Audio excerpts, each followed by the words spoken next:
Welcome in Navigator Nation. How's everybody doing today? Hope everybody had a great weekend. My name is Mike Hess. I am joined today by my lovely wife, Kelly Becker, family nurse practitioner extraordinaire. First off, this is COPD Navigator House Call, special Memorial Day edition, I suppose. We've been coming to you live every 4 p.m. Eastern time throughout much of this crazy pandemic that we're living in right now.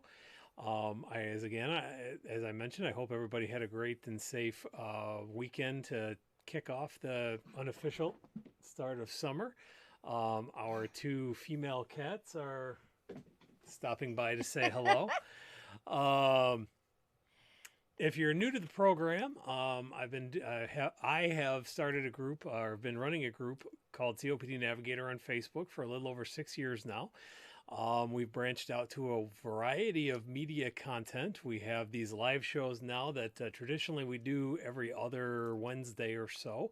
But during this time where information is very hard to come by from the usual sources like what? Cats, it's cool. Hard to come by from the usual sources like pulmonary rehab and even primary care practices. I've been trying to come to you live every day to bring you some information, to put a smile on your face. We usually go with the idea of being social from a distance. We've talked a lot about social distancing, but we need to keep that social connection in a lot of our lives. Otherwise, we start falling into these cycles of depression and isolation and anxiety and loneliness and all these other things that are going on. So that has also given Kelly and I a lot of time to discuss some of the things that we want to do going forward because, I'll stop talking for a second and let Kelly introduce herself if you may not have seen her on some of our previous episodes. Hello, everybody. I'm Kelly Becker and a very proud wife of Mike, and a lot of his subscribers are, I would call, our friends. Since the beginning of the pandemic and really before then, I wanted to have a place for my friends, family, and patients to go to get support outside of the typical Monday through Friday work week. I wanted to make that available, and so Mike has slowly been helping me bring that to fruition. And as is the way of life and our marriage, we do best together. My favorite book growing up was called The Best Nest, and P.J. Eastman. PG Eastman, I PG. believe. We should have brought the book down. So I used to make my parents read that to me every single night, and if they missed a single word, I made them start over. If you're unaware of the book, the long and short of it is, sometimes we want to be anywhere but where we are. And we think that PD, oh goodness. So credit to PD Eastman and that version of The Best Nest. I happen to know there's another book out there. At any rate, Mama Bird says she wants a better nest, a bigger nest, and takes off and looks for other places and learns in the end after trying other things on that all she wants is to go back home to the best nest with her family and wanted to take advantage of the. She doesn't want to take for granted her true nest and home. And there's a little song they sing that, of any place, our nest is best. And so when Mike came and brought the little birdies, my 3 stepchildren, to live with me here, we have lovingly called this The Best Nest. So we actually have an LLC because we're doing other consulting work that we're calling The Best Nest in honor of all this. But what a great time to take account. This pandemic has been terrifying, but it has also taught us a lot about what we appreciate and appreciating what we have and where we are and who we're with. So that's been, our home center, which is where we are and actually where Mike broadcasts for all of you. But we wanted to come together and be real and be human and be flawed and share with you. There's a lot of overlap, as you can imagine, with chronic health conditions, depression, anxiety, isolation, addiction, and we're flawed, certainly. And we have overcome some of our battles, and we have, struggled back and forth with battles, and we're finding that people find comfort in that. And as is the case with our professional lives, and this is in no way connected to our professional roles, but what we do, and what I often say in more colorful language that I won't share now, Family show. is that Mike and I like to offer support for people who maybe have experienced judgment, unfortunate stigma, discrimination, and we want to show that unconditional love and support in a way that's supportive without being jerks. So we want to bring that to another platform. And that's what our best nest will be about. And we've also taken some of our own measures today. We have certainly fallen back into some old unhealthy routines during the pandemic.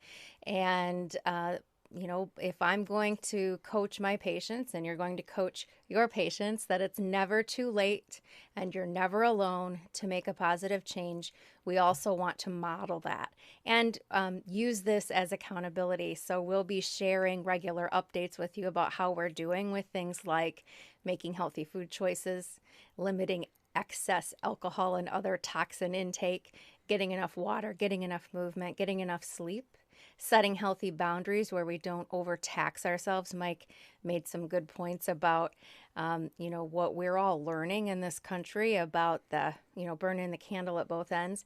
So we just want to be a friendly place to land, and we appreciate the opportunity to model our own behaviors so that you can keep us accountable, and we're in it together. And this will be a platform that remains very open to topics you'd like to discuss or have us kind of research and share, but it should also be a lot of fun. So Yes. That's the goal.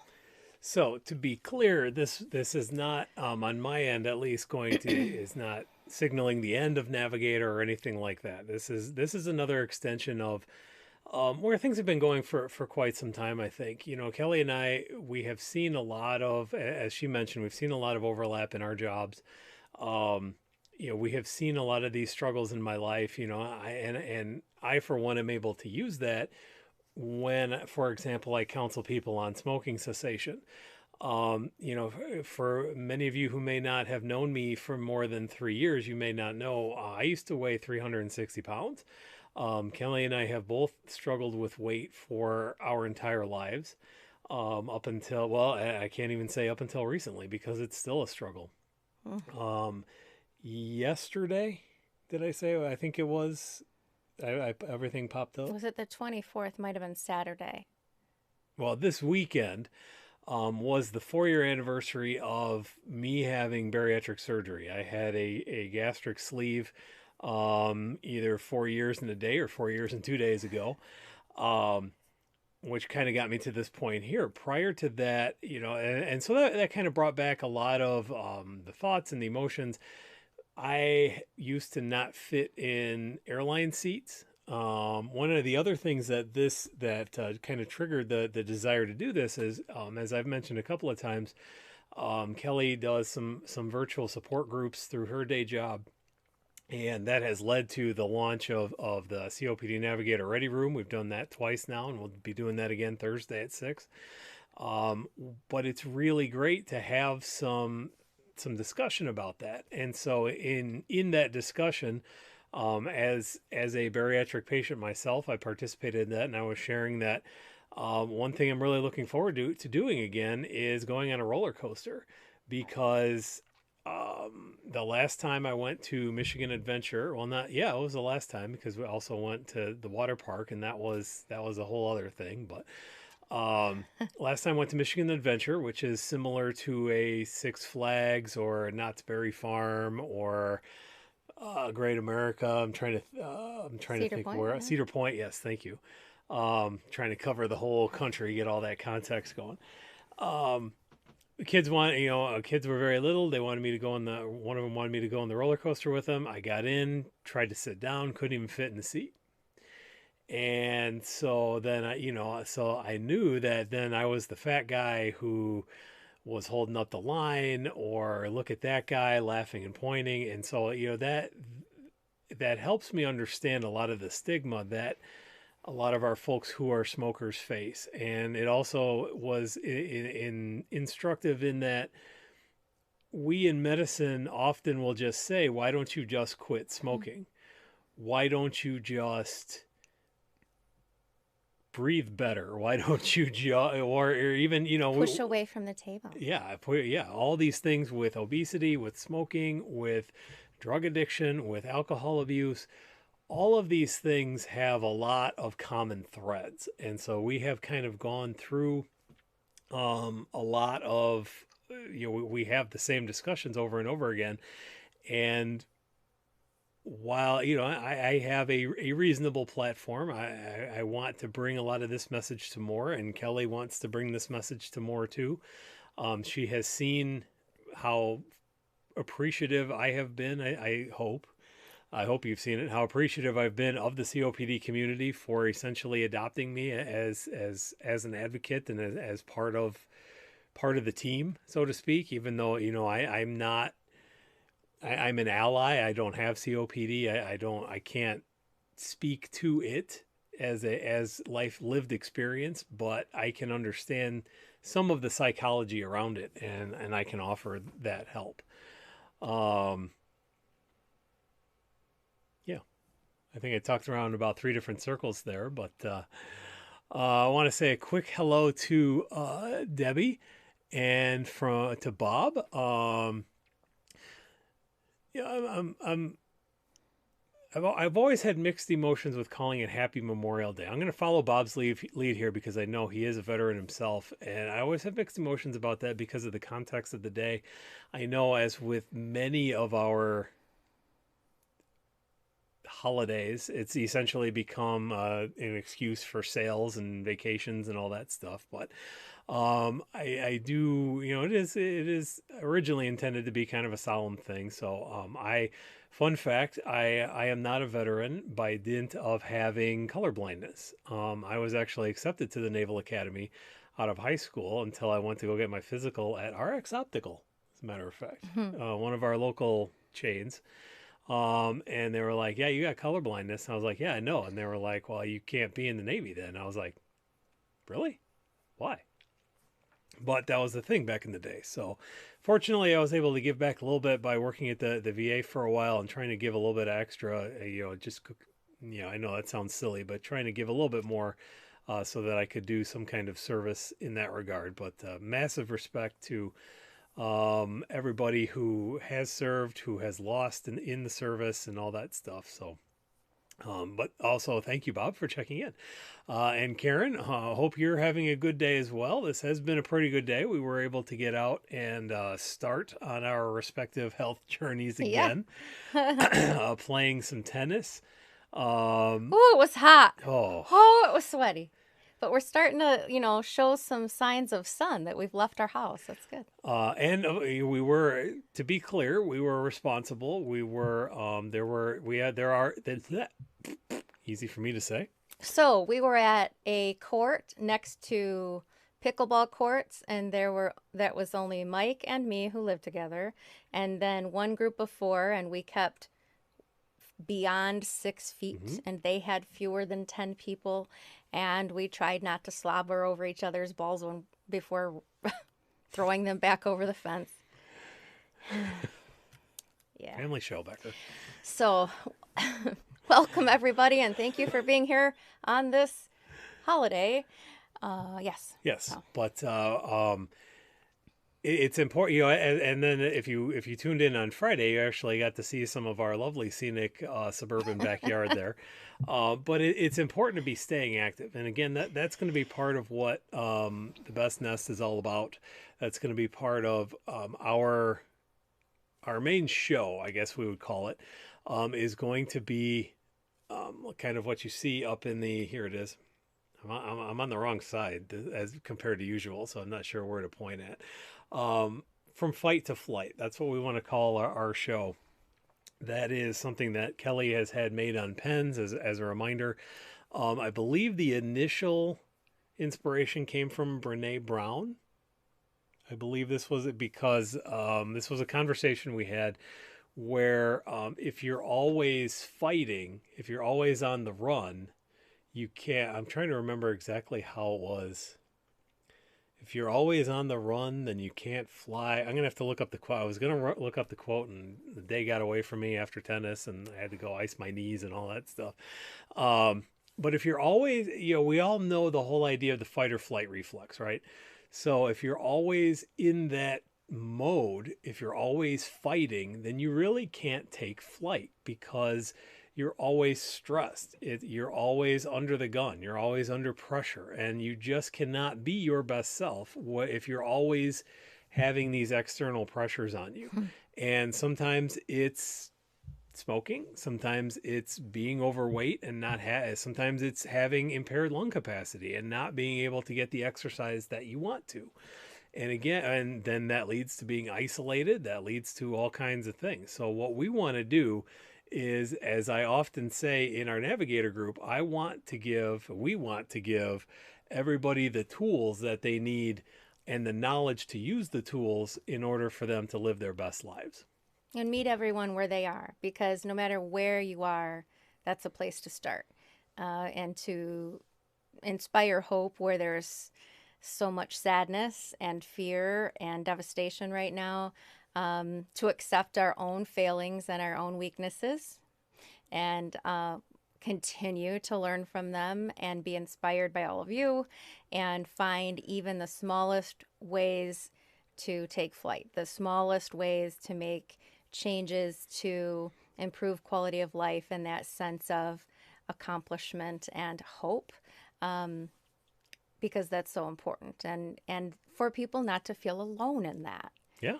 I think I didn't devote as much to a platform like this because I was working Monday through Friday, all day, every day, and loving it, without much left to give. But this time of being at home and working from home and this type of isolation has taught me how important it is to use technology to connect. And it's been exciting to meet more people and see all of this, in the connectedness and the sense of community with Navigator. Love it. Love all of you. Love seeing your names and your faces and your comments. So it's a gift, really. And so now I want to be a part of it too. Some more quick hellos. First to Kim, waving hello. So welcome from somewhere around the greater Kalamazoo area. Jim and Mary, you are becoming Uncle Mike and Aunt Kelly. Jim and Mary Nelson, of course, have been huge inspirations for us on our journeys. They were, we were a fun story about Jim and Mary. Oh, well, before I get into that, I also want to say hello to Brian, waving and saying hello. And Mary Hart, and Bob sharing that colorblindness also in his life as a path to the medical field in the Air Force. So interesting. That's interesting. So you can be colorblind in the Air Force, but not the Navy, I guess. But a fun fact about Jim and Mary and how important the COPD community has been to me, and how grateful I am that I'm a part of it.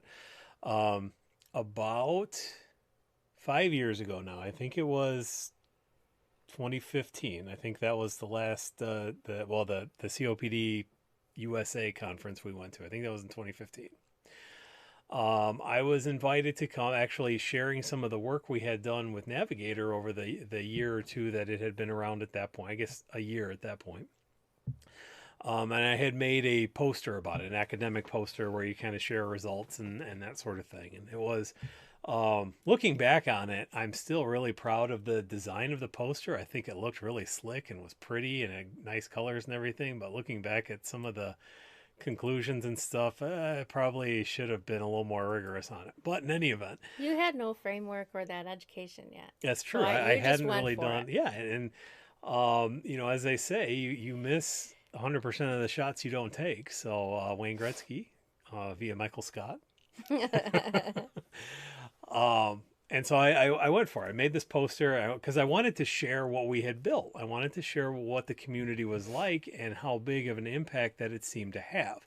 This was right about the time where the COPD Foundation was launching their 360 social initiative and a lot of these things. So, long story even longer, made this poster, got accepted to go to this COPD 9 USA conference in Chicago, which I love Chicago. Got to make, was that a whole family trip or was that Oh just yeah, you? that Okay, was so Spiral Staircase. that was Spiral Staircase. Yeah. All right. So we did it up. We got to stay in one of the hotels by the O'Hare Airport. Brought the family down. The kids got to hang out, and because they were going to see what it was like to kind of be at a Well, professional they have conference. photos So by the poster. yeah, no, that came up recently too. I think in the on this day, because it's important. They were middle school, and Joey, I guess still, I don't, it was 5 years ago. I don't even know what grade I guess he would have been third grade. For what grades matter? Trailing off, moving on. I'm human. I get distracted. Let's talk about the cocktail party. Yes. So we're at the thing. We're there the night before, and cocktail party up at the top. It was in a revolving restaurant kind of deal, and went there. And I was like, well, let me go see. Let's go see what it's like. And I was still a big dude at the time, and it was physically a big dude. Still a little bit awkward in my space, and I was not comfortable in my skin yet. I was afraid I was just gonna sweat and be embarrassing. Yeah. New to this whole scene, knew I didn't really know a lot of people, and it was all right. So we're gonna go. We put our orange on and went up there and Oh yeah. walking around, had some hors d'oeuvres. Walking around for a few minutes. I was like, well. We're I don't new. know anybody. I don't recognize anybody. And yeah, I was just kind of awkward and stuff like that. And I see this tall, lanky gentleman walking through, and I was like, oh, I know him. I remember hearing that. I said, Yeah. that's. I was ready to go. I was like, I'm tired. I'm an old mom. I gotta go. And I was like, that's Jim Nelson. He's a big deal. He's in a lot of these COPD things. I know that name. He and his wife, they do a lot of advocacy. In your voice. You were I was so excited. It was a big moment for Navigator when Jim had joined. Yeah, and, I remember that. Jim and Mary, because it's the Jim and Mary account. Oh. And so I was like, I know him. I'll at least go say hello to him because I really appreciate him sharing. As with anybody in Navigator, I really appreciate sharing the stories. I know it's not always easy to share the real life experiences, but it's critical because again, I don't have COPD. I can't tell you I know how you feel, but I can say, well, person X, person Y, and person Z can tell you how you feel, or they know how you feel. So went up, introduced myself, said thank you, introduced Kelly, was really appreciative to that. And Jim was very kind and gracious and brought us back to a table where we sat. We met Mary, we met Gene Ramos, we met Edna Shattuck, who was fantastic.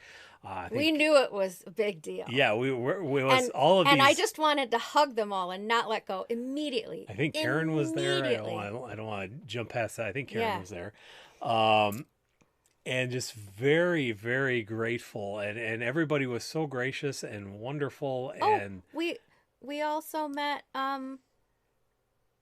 Is that where we met John? Yeah, I think John was there too. It was like, oh my God. It was like, it was like the who's who of online COPD advocacy and all these other groups. So, and immediately we were put at ease and included in the conversation, and it was just really fantastic. And that in and of itself cemented, that's the kind of advocate I want to be. Of course, I can't have that lived experience, but that's who I want to be. That's the kind of inspiration and welcomeness and all the other community adjectives you can think of. That's who I want to be as an advocate. So, and again, that's what we're hoping to bring to COPD and obesity and diabetes and heart problems and all of these chronic conditions that people live with, and we just kind of expect that they live with it and then wonder why they don't do well. Yeah, it takes a village for all of it. And what a nice village we met that night. Yes. Yeah, I remember feeling this is big and important, and we're so lucky to have met all of these people. And speaking of more community, say hello to JD Durbano. Hopefully I'm saying that right, Durbano. One of those things I've seen written many a time but have not yet heard out loud. So member of the respiratory community.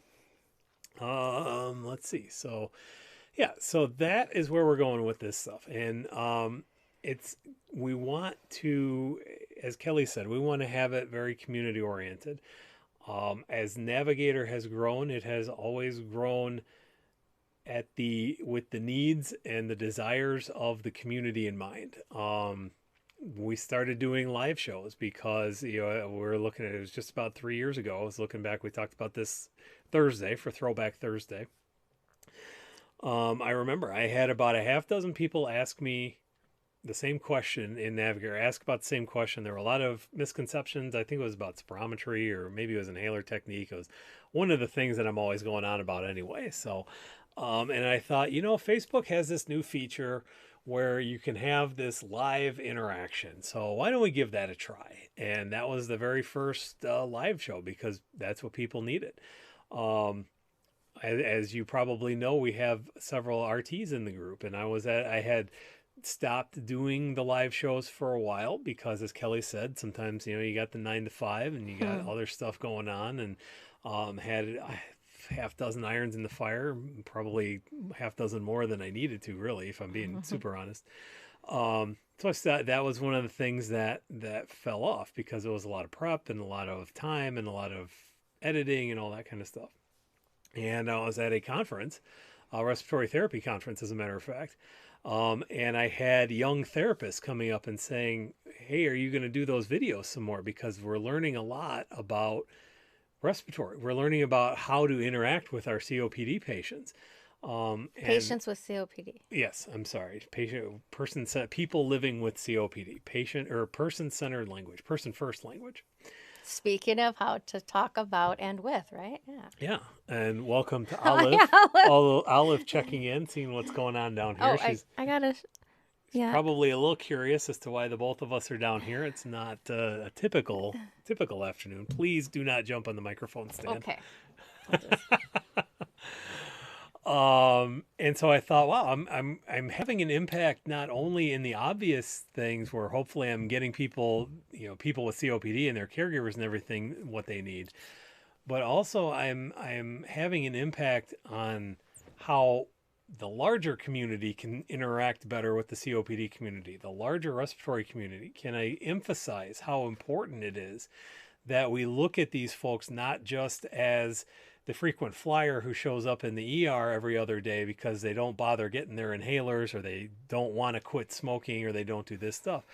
Can I steer the conversation in a direction where we start looking at why don't people use their inhalers properly? Why can't people quit smoking? Why do we have these inequities and disparities? What can we do to fix it? So that's what I started getting back into that. And then, again, we have these conversations all the time. So looking at it from a nurse practitioner perspective and from a respiratory perspective, / public health, I guess I can start introducing myself as that these days too, the respiratory / public health perspective. So Jim says, when we met you two, we were concerned that we were going to age out and the third wouldn't be any young vital people to take. There wouldn't be any young vital people to take over a position as advocates. The community you two have become exactly what we were hoping for. Well, thank you. That means a lot. We hope to honor that for sure. And one thing that I hope to do also with Navigator is I know that it's difficult at baseline to do a lot of the advocacy work when you have lung problems. I've heard, Karen saying hello to Olive, but also, I know Karen has said this, John has said this, John Walsh, who was the founder of the COPD Foundation until his untimely passing a few years back. There's that whole idea of the spoon theory. You wake up in the morning, and I think I want to say Octavia was the first one that introduced me to that in the group in Navigator. But you wake up in the morning and you have so many spoons, and you have 1 spoon to do your bath or your shower, and 1 spoon to cook, and 5 spoons to go to work. And sometimes you only start the day with 6 spoons. And so if you've expended all of your spoons before lunchtime, then you got nothing going on the rest of the day. You've got nothing to do your normal chores, let alone to climb up Capitol Hill or to do any of these other things that advocacy requires. So Mm. I hope to be that voice, and I also hope that we can recruit some of the younger folks who live with COPD, because we know that there are a lot of younger folks, not even just relatively younger, but younger people, 40s, 50s, who are living with COPD and Mm-hmm. don't know it because we, again, in the clinical / public health community, have done a terrible job of dealing with it. Um, and we want to bring a lot of these conditions out of the shadows. Yeah. That's why the lighthouse is so meaningful. That's why the whole idea of taking flight is meaningful. All this stuff kind of gets shoved down or in the dark. And And we're told what we can't, what we haven't been able to do, what we won't be able to do.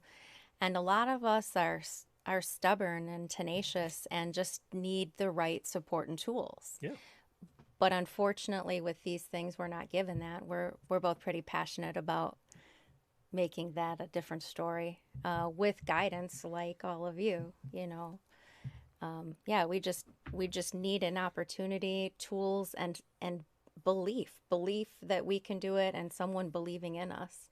And then a lot can still happen, and hearing other people's successes and even small victories, it's like the best medicine, isn't it? And so I love when that's shared too, like even the smallest hurdles overcome. So another story that I often share, especially in the weight loss journey, but how important it is to, if you're considering going to pulmonary rehab when those open again, or going out and, now that the weather is a little bit nicer, hopefully, just getting some of that exercise done, is every journey literally starts with a single step. And I lived that experience a few years back in San Francisco, where I had gone with Kelly to one of her conferences.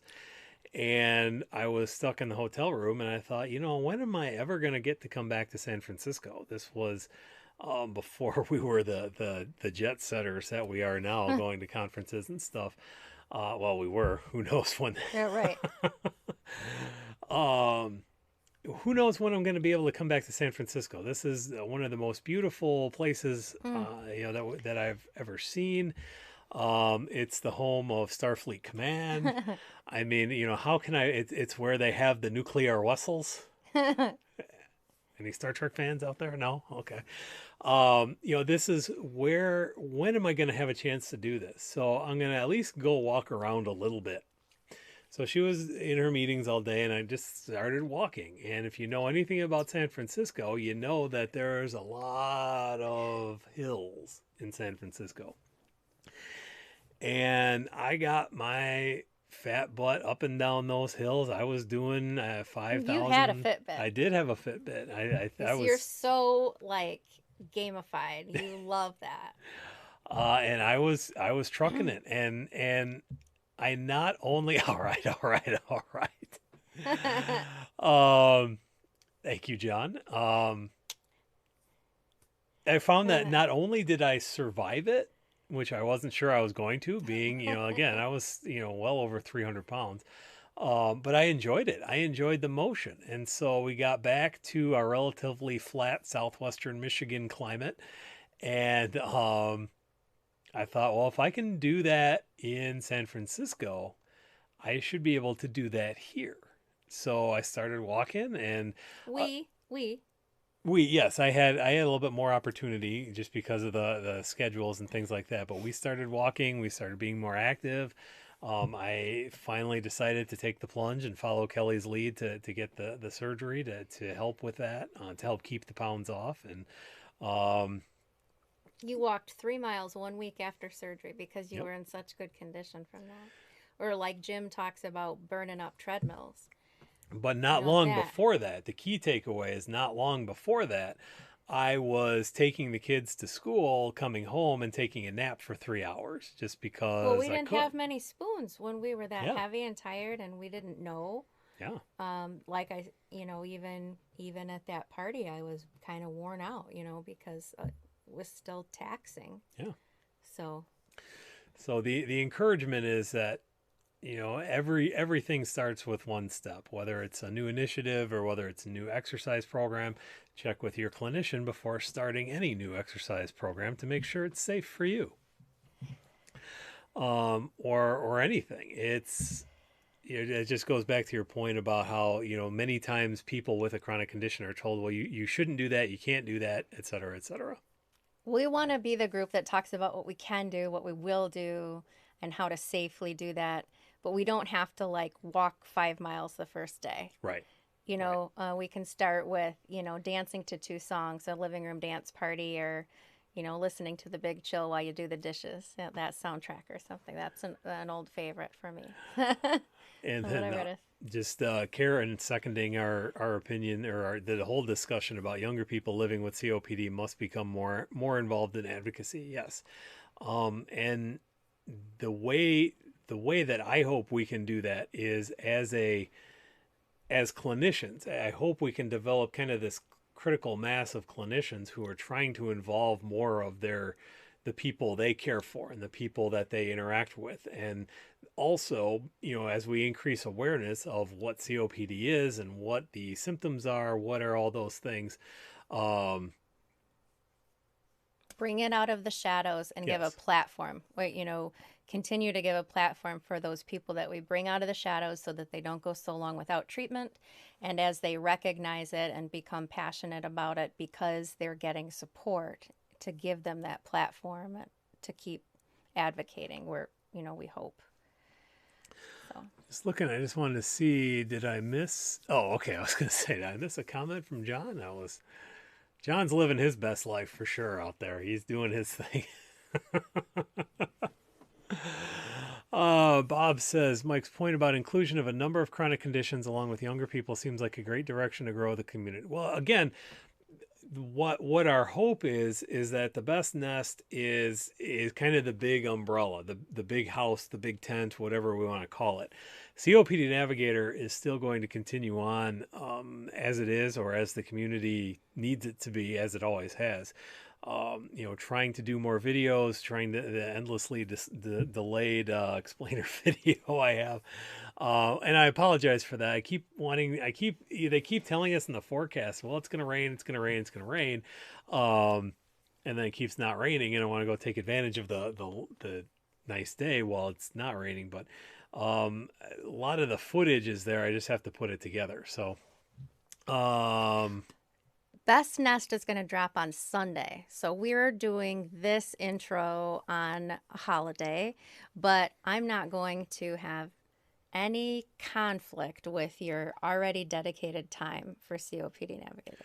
and it's going to be, Yeah. that will be slightly different. That we're looking at maybe doing more recorded things, and then Ooh, editing, and they don't. They might appreciate that. occasionally some of the live things, or things like that. We are hoping to get some support for that through things, various if there's sponsorships or Patreon or things like that. We would at some point absolutely love to do this full time and put all of our energy into advocacy and everything else. So You're a dreamer. I'm here to support. I won't quit my day job entirely. no, not, and we both love what we do too, but this has been a fantastic opportunity. Again, you talked about resetting and being able to hopefully see what's important to you, and I'm finding more and more that the advocacy and the fight on the policy side is very meaningful to me. So Absolutely. Karen says, remember meeting you the first time at Miami at Pulmonary Oh, Horizons. yeah. Okay. You were awesome then, and your weight didn't stop you. I'm glad for your health. You and Kelly were able to make healthy changes in your lives. And yeah, that's what it was. It was one of those things also that I was looking at it as, I keep telling all these folks that look to me for clinical advice that you should eat healthy and you should be active and do all these things. And then here I am, Stay Puft Marshmallow Man, not following my own advice. And I thought I need to practice what I preach. And so I thought, if people who literally can't breathe are more active than I am, Hmm. that I should, and not like anybody was shaming me about it or anything, but it was like, I need to be a better person to live up to that example. That When the we became passionate about having the energy to do those things, I took my position full time, leaving critical care and rapid response to work in the obesity clinic. One, to keep me honest, because it's a lifelong thing, and two, to offer advocacy for my people, and to be in it. So, And so, again, the journey is challenging. I've watched myself on some of our Fitness Friday videos, mm. and that's been a So challenge. that's another part of Mhm. this is we want to see what's going to happen in 6 weeks. Stay tuned. I have been increasing, and we've had some conversations with some of our other friends and things like that, where it's like, all of a sudden, all my T-shirts shrank at the same time. How could my, that be? my cheeks are very full. Um, and Yeah. I've been cautious about some of the things that I wear, even here, where it's even only, from chest down or chest up or whatever.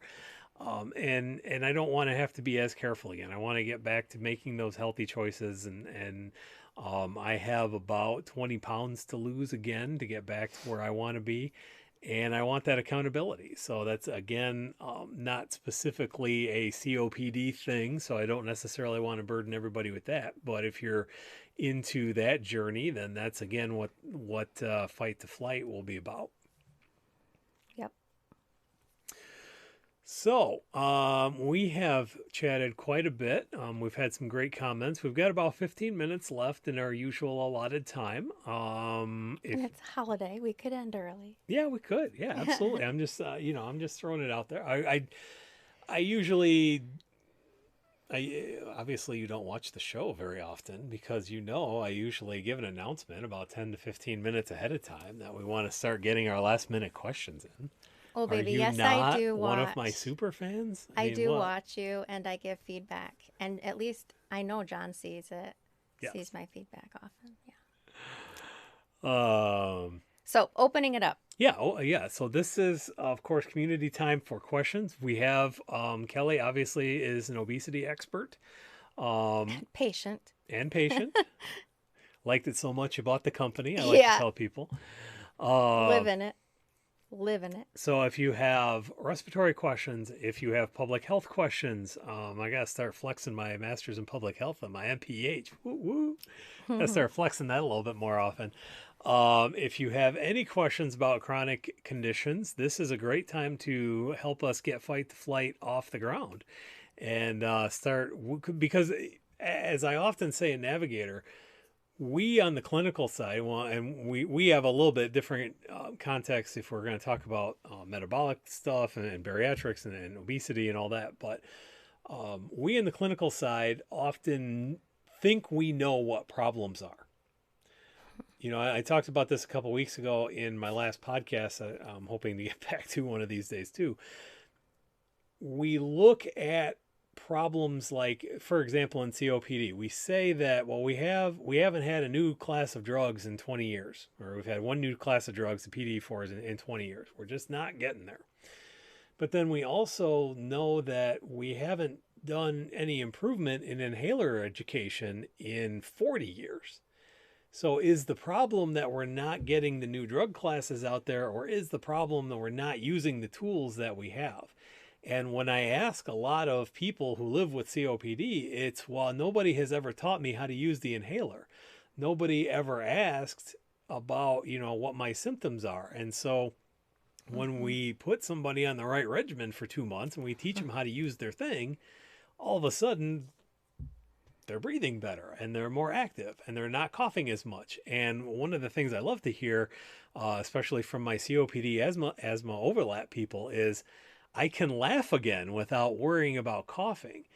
And so to me, those are big issues. So, but we wouldn't necessarily look at that if we weren't including, and I'm going to use the dirty word, if we weren't including patients in our review boards and our research proposals and things like that. We need to get the patient voice and the caregiver voice and every other voice in the choir. I don't think any clinical decision or outreach or education should ever be developed without all stakeholders' input. Most importantly, the persons living with these chronic diseases and the people who love and care for and with them. That's the very best information we could possibly have. And we're short sighted for sure, but silly not to ask for that, because that's where the action happens, So let us know, again, the next few minutes here while we're kind of vamping a little bit, let us know the kind of topics you might be interested in or the kind of questions you have for right now. Again, broad-based stuff, all kinds of chronic conditions. We know that a lot of people living with COPD have a lot of other stuff going on: diabetes, heart problems, depression, confusion. There's this whole, I never really liked the word dementia, but there's this whole idea. We were just talking about that in one of the newer studies that have come out. There are certain forms of dementia that seem to be more common in COPD. Not necessarily your traditional Alzheimer's type stuff, but brain fog and things like that makes it difficult to. Well, there are a lot of metabolic factors. Yeah. Too. I mean, that's a very common thing, actually, Yeah. to draw that out of the shadows. So, again, we want to look at the person as a whole, not necessarily just stovepipe it to an organ system or what have you. Right.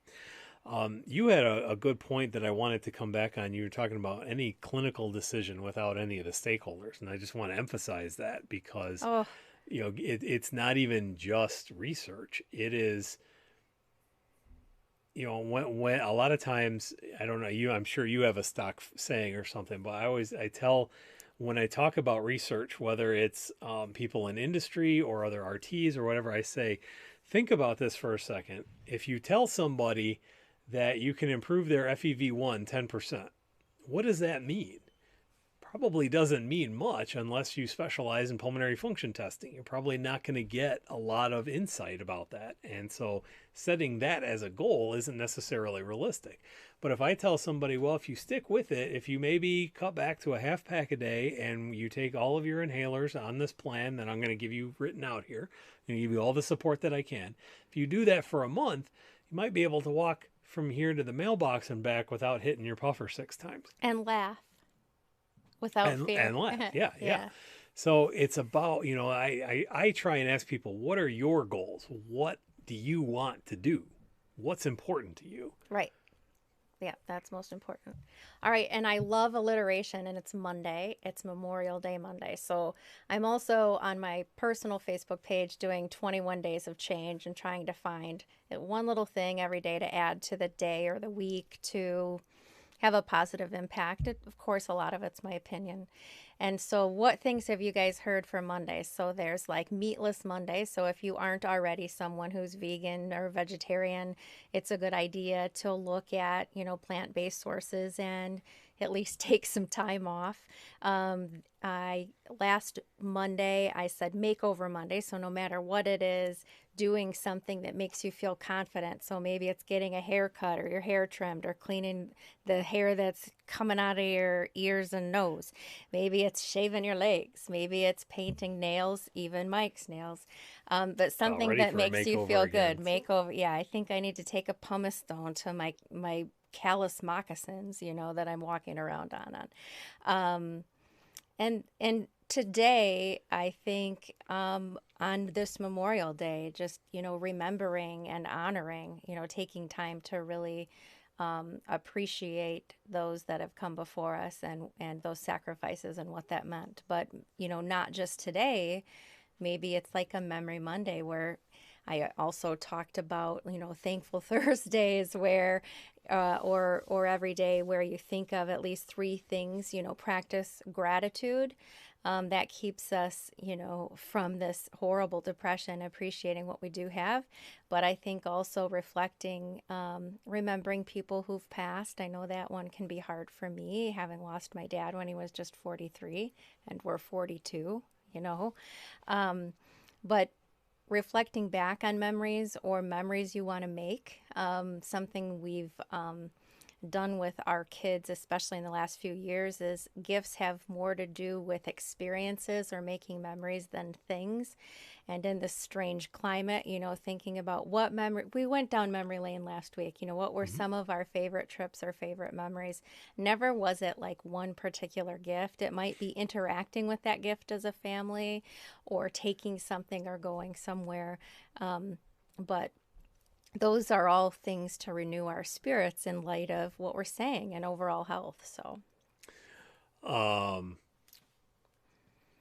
did you say Mindful Monday? well, it's another one. Okay, yeah. Mindful, like mindfulness and meditation and breathing.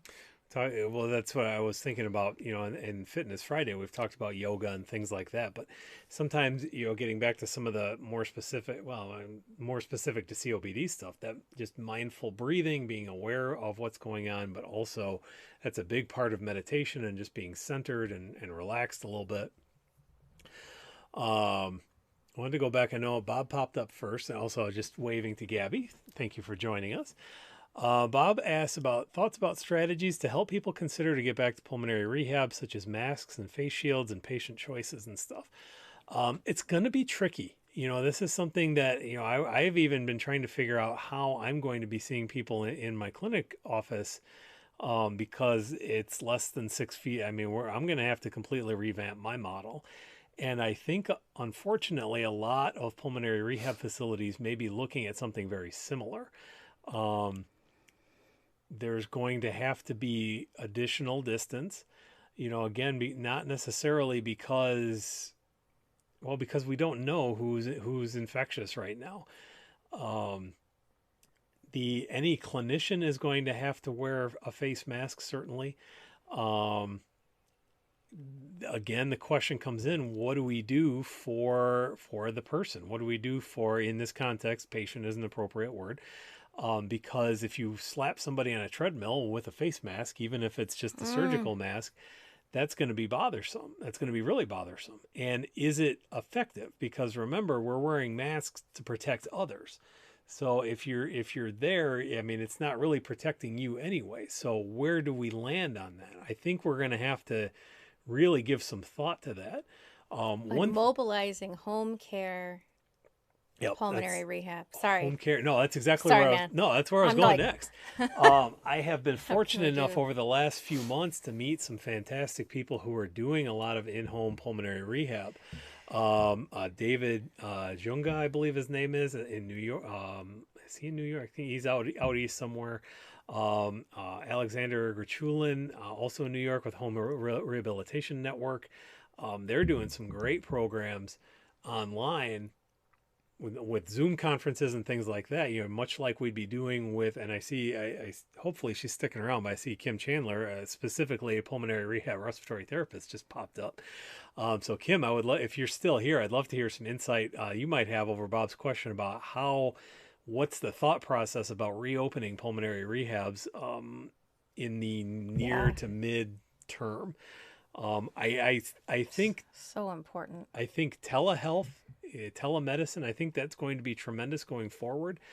We have to be cautious that there are a lot of people who don't have access to that, whether it's economically disadvantaged folks in an urban area or whether it's in the rural setting that already doesn't have a lot of great pulmonary rehab, but they also don't have great internet access or money to drive. Yeah, I mean, your mom lives not far from, I mean, Kalamazoo, we're not Detroit, Chicago, New York, but we're also not Green Acres. What's the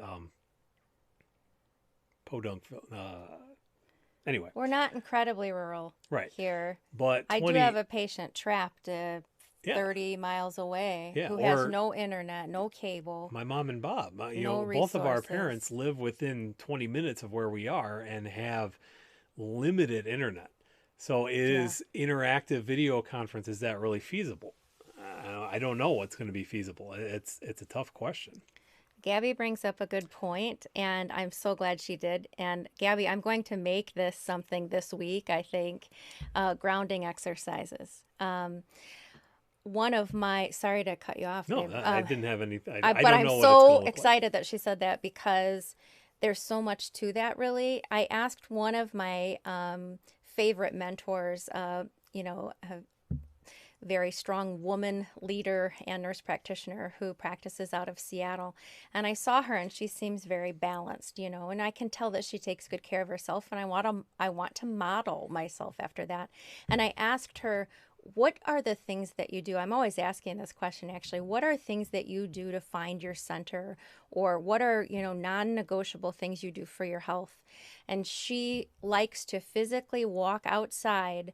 She takes even a short walk before she starts her workday, at lunchtime, and at the end of her workday, and really likes to feel the earth under her feet. I mean, it may be raining Is it most of like those barefoot or? some of the time, Ah, and there are a lot of different grounding things that I want to research more because they're so powerful. Right down to also just what's real around me and the senses, just coming back to what's real and what you're feeling. Um, but just that walking outside or there's something magical, and you don't even have to be going long distances. But those things are really important, and I think especially important right now as we're identifying the chaos around us. And Mike and I keep talking about this. What can we learn? Let's not let all of the lessons and the things that we're learning by slowing down pass us by. And so I think more to come on grounding, and we'll probably have to consult Miss Gabby. So. I want to hop back a little bit. JD had a really good comment, and then Kim's got a lot of great information Oh, about wonderful. pulmonary rehab. So JD says, can actually offer a lot of insight. I have a lot of overlapping conditions. Will most definitely send you some insight from personal point of view. Well, thank you. That's what we're looking for. We want, as we as we expand these offerings, and we need topics. We need, what works best. Is it recorded videos? Is it live? Is it video conference? Is it stuff like this? Just let us know. Also, huge congrats to both of you for reaching your new life goals. Thank you. We're getting back to a new set of life goals. Like I said, I got about 20 pounds to get rid of again, but we'll get there. We'll I get there. want 40. I've got to lose 25 to get back to my lowest. I want 40 though. Yeah. Admire your persistence, endurance, and tenacity. Well, thank you very much. Thank you. So Kim, who, as I mentioned, is outstanding pulmonary rehab RT here in our greater Kalamazoo area. First off, Hooterville is what I was reaching for Green Acres. We're not Detroit, Chicago, New York, but we're not Hooterville.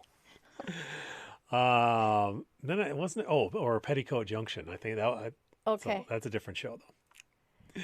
Man, and I'm medicated for ADHD. So Kim says, American Lung doesn't recommend better breathers to reconvene until end of August. So that's good to know. One of the things that I'm hoping to do with, and I'll have to get with Kim on this a little bit. Maybe we can facilitate each other a little bit here. One of the things I want to do with Ready Room, which is our interactive Zoom thing, is kind of do sort of an interactive better breathers type of support group where we can have a bit of a topic. This past week the topic was medications. We ended up talking, we had Brian. I don't know if Brian's still on, but he was great to talk. He's on both sides of the stethoscope also, and he has a lot of experience with things like the therapeutic vest, the chest pounder vest, and also the Life 2000 respiratory assist device. So he was able to share his experience with that. But I want to offer kind of better breathers type support in virtually, and even offer that as an option going forward. And then also, And Jim and Mary talk about that too. Having even printed exercise for people to do at home. Absolutely. I'm trying to compile some for that patient in the very rural area, Yeah. from some resources. So he's saying, or he and Mary are saying a lot of good things there. Sorry. Oh, did our video freeze with me with a goofy expression on my face? The subtitles are still rolling, so I think that's all right. Better Breathers offering some virtual meetings. Also, next one is June 12th. Okay, so that's good. And it has been indeed a great opportunity to look into telehealth and virtual connections. And finally, we're meeting this week to start talking about starting up again some great resources that we are consulting. We want to be safe. Yes, absolutely. And Kim, I look to you for expertise on there. You do a fantastic job, and your counterpart at Bronson. Um, I can see your face. I'm blanking on. I hate live. I hate going live. I went to respiratory school with her. I shouldn't blank on her name, but we are fortunate in Kalamazoo to have some Kathy Bedford. There you go. Sometimes you just gotta. There you go. We're very fortunate in Kalamazoo to have some fantastic programs. So if you have guidance that you have or are willing to share or want to get out more as best practices, I would love to be that. Yes. So anyway. He guessed it before it came up. I know we're on a delay, but I know that was going to kill him later. So John points Linnell. out Hooterville was the town near the Green Acres farm. Shady Rest was a hotel nearby where Uncle Joe kept track of his nieces, Billy Joe, Bobby Joe, and Betty Joe. All right. Shady Rest. That was Shady Pines was a Golden Girls thing. Yeah. Wasn't it? Sophia almost set it on fire. Okay. Yeah. Or she did, and that's why she left. But that's okay. Because she's awesome. And also, okay, so this is good to know. I shared the video to the group, but the comments don't always pop up. So I want to say hello to my friend James. How's it going? It's going fairly well. It's finally a nice day here today, so we're able to get outside a little bit. Hopefully things are going well over in the Oregon area. So I just wanted to see if no, the video seems to be frozen. What a face for us both. That's fun. Yeah. That's all right, because we're humble, and that's fine. So, Yep.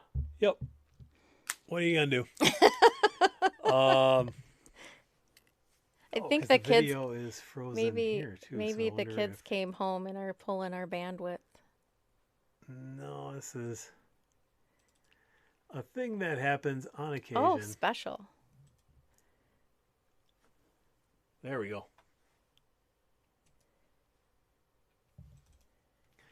And we're back. Just say goodbye. Yes, we are, in fact, back to say goodbye. We are a little bit past the top of the hour, so we're going to go ahead and wrap things up here again.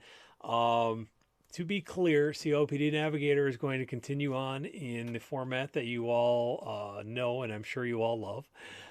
We're happy to do whatever it is that is beneficial to the community and that is helpful to the... Oh, no. That's a touch screen. Oh, Olive. So cat could not be denied. Oh, no. That's way too big a face. Thanks for being here, everybody. There we go. So, thank you. Yes, thank you very much for spending some of your Monday with us. Be on the lookout for more information about the Best Nest. We'll get a Facebook page up and a YouTube channel. Our new show, Fight to Flight, will be up on Sundays. Please be sure to send us, more advice. I know JD's got some stuff. He's got to run. We got to run too. God bless. Be safe always. Always that goes out to the community as well. Wow. We just what let a way him run to end amok. the show. Yeah. What a way to end the show. So if you like what we're doing, please, the biggest thing I can ask you to do is like and share and subscribe here on Facebook, here on YouTube, over there on Twitter, wherever you consume your COPD Navigator content. You can also check us out on Patreon, where we probably are going to do some special things for folks who are able to support through that way. But, again, Whatever you can do to help us spread the word about COPD so that we can continue to raise awareness and recruit more voices, and to help all of the chronic condition communities out there across the country. We would greatly appreciate it from the bottom of our hearts. So with that, I hope everybody has a happy Monday. I hope everybody has a safe rest of your week, a reflective, a mindful Memorial Day Monday. Please take a moment to just do some reflection over where we are and how we got here. And any last parting words? I've had fun. Thanks for being here. Thanks for taking time out of your day today to be here with us. We really appreciate it. Yeah. And Olive appreciates the attention. Yes. Yeah. We didn't get Potato, did we? I was going to say drop a poll in the comments about which cat you like better, but Potato did not make an appearance on camera. They'll all find a way. All right, folks, that is it for today. My name is Mike Hess. This is Kelly Becker. We are the Best Nest. We are also COPD Navigator. We are here for you. I hope everybody continues to stay strong, stay safe, and stay home where appropriate. And I hope everybody continues to breathe lightly. So until tomorrow at 4, take care. Bye, everybody.